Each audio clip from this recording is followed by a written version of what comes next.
Hello, in this video we're just going to go over the first couple of questions of the OCR 2019 Further Maths Stats paper, OCR A. We will go over all the questions in subsequent videos, which I'll put together in a playlist. Right, okay, so the first question, only 1 mark. It's probably done, if we're thinking of mark a minute, it probably doesn't take any longer than that, but there's a bit more to do than just write something down, because you can't just directly put them in the calculator. The product moment correlation formulae are given in the formula book. I tend to actually prefer to write SXX and SXY down separately here. Those are my 3 formula, and then put them into the R formula for the product moment correlation coefficient. So here we go. SXX is equal to the sigma x squared, so that's sigma x squared, that's 5.725, take away sigma x squared, 9.975 squared, divided by the total number there are, and that is given in the question, 25.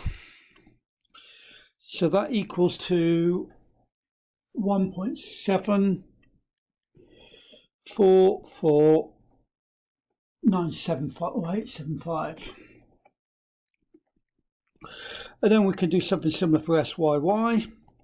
SYY is equal to the sigma y squared, that's 46.2. Take away sigma y,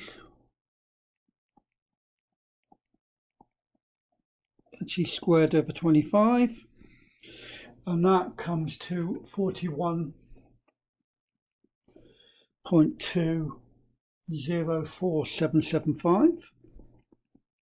You might choose to use the store function on your calculator here, so you don't get any rounding errors. Then SXY, looking at that one, just take those two out. That's the sigma of the sum of the two multiplied together. That's 11.575. Take away the two individually multiplied together, so that's those two multiplied. That's 9.975 times 11.175 over 25, and then that equals to 7.116175. So then we can go to the overall formula here. So that gives us R is equal to SXY. So that's this value here, 7.116175, divided by the square root of the two values above that. So that's 1.744875 times by 41.204775, and that comes to 0.839. Okay, so the next part is to work out the equation of the regression line.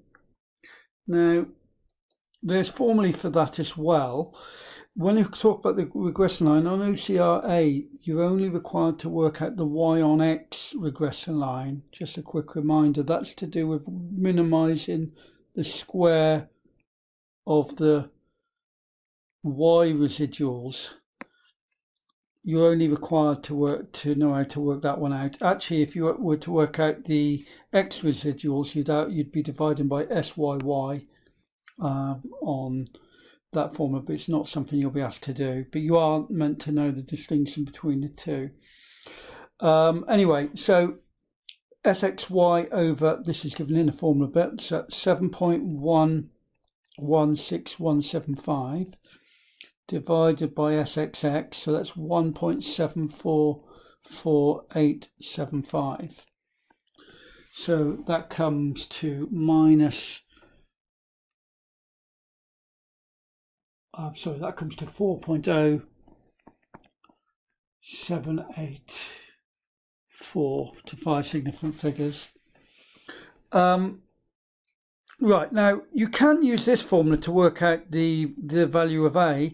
I prefer, because it's not really that difficult to work out intuitively, it's a good thing to know that your y on x residual line, regression line, or x on y regression line for that matter, has to go through the mean point.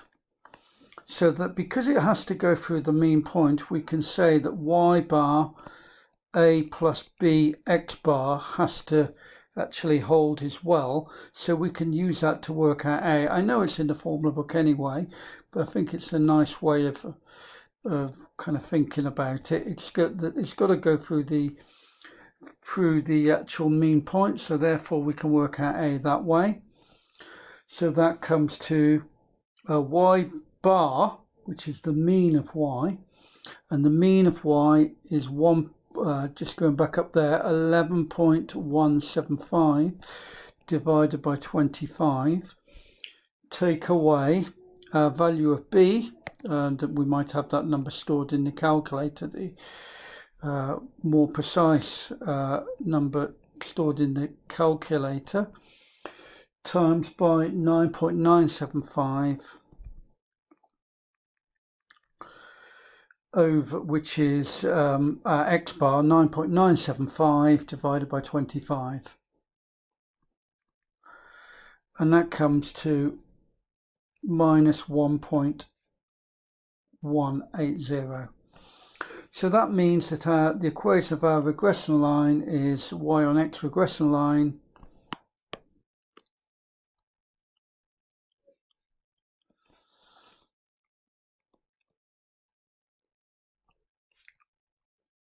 is y equals to minus 1.180 plus 4.078 x. Okay, so that's part B. Part C and D are just two kind of 1 mark questions, kind of basically testing if you know some idea of what this is all about, and when it's reasonable to use these this and when it isn't. The answer here is state one reason for believing the estimate will be reliable. Thankfully, they told us it will be reliable. And the reason is because the product moment correlation coefficient is reasonably close to 1. It's not that close, but it's still, that if it is reliable, that's what we'd say. Product moment is reasonably close to 1. Let's write it in just in case. R is equal to 0.839. Reasonably close to 1.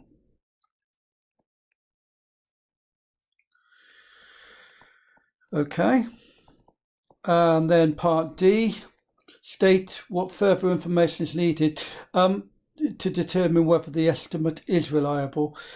We don't have the raw data. We would need the raw data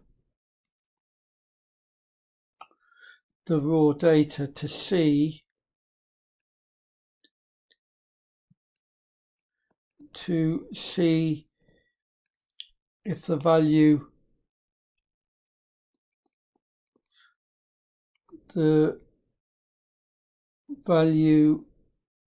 x equals to 0.75 lies in data range.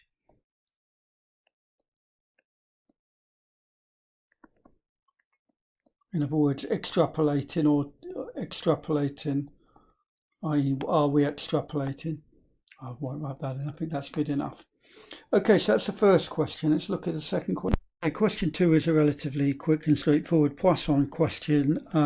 The only thing that you're really being tested on here, apart from just basic using the formula or whatever, is the kind of additive nature of a Poisson distribution. If you're combining 3 distributions on top of each other, because they're all random, you can actually combine them all together and consider them as one whole thing. So cars, lorries and buses, randomly, you can actually talk about the random process of all 3 combined, and that, if we let x be that, it'll be Poisson of 400 plus 80 plus 17. And algebraic proof is actually not something you'd be required in the course to do, because it's a bit complicated, and it's probably better to use this thing that's not on the course called probability generating functions to prove that kind of additive property of combining 3 different random processes over the same time period. But it's intuitive, so hopefully that's okay. So now it's just a case of working out the probability that shows that in 30 minutes is at least 520. So we want the probability that x is greater than or equal to 520. So that's 1 minus the probability that x is less than or equal to 519. Now here we want to be using the calculator, because otherwise using the formula, as I hinted at earlier, would take a long time. So the calculator gives cumulative results for possible. So on this calculator, you'll press menu 7, and then you need to get to Poisson cumulative, and that's Poisson CD. So what that does, it adds up all the possibilities through from 0, which is obviously very unlikely here, up to 519 added all together. So we press 3. We don't want a list of them, we only want 519, so we go to variable. The value of x is 519, and the value of lambda is 497. So that's 0.843. 436, so that's equal to 1 minus 0.8436, which comes to 0.1564. Okay, nice and straightforward. That. And part B. B is to do testing really whether you understand the idea of Poisson being a random, the randomness, the random kind of process, kind of property of the Poisson distribution. Because if it was if the timetable was fixed, then we would not expect it. It's not random anymore, really, because they're coming out at regular intervals. So I would write something like the Poisson distribution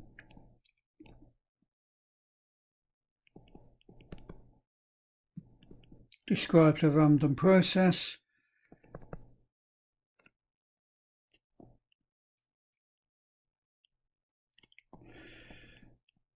But if timetable is fixed, this is not random.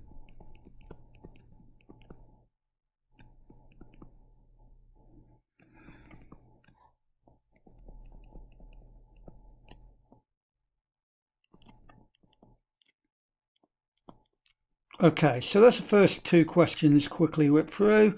I will do subsequent questions on papers yet to come. Thanks, bye.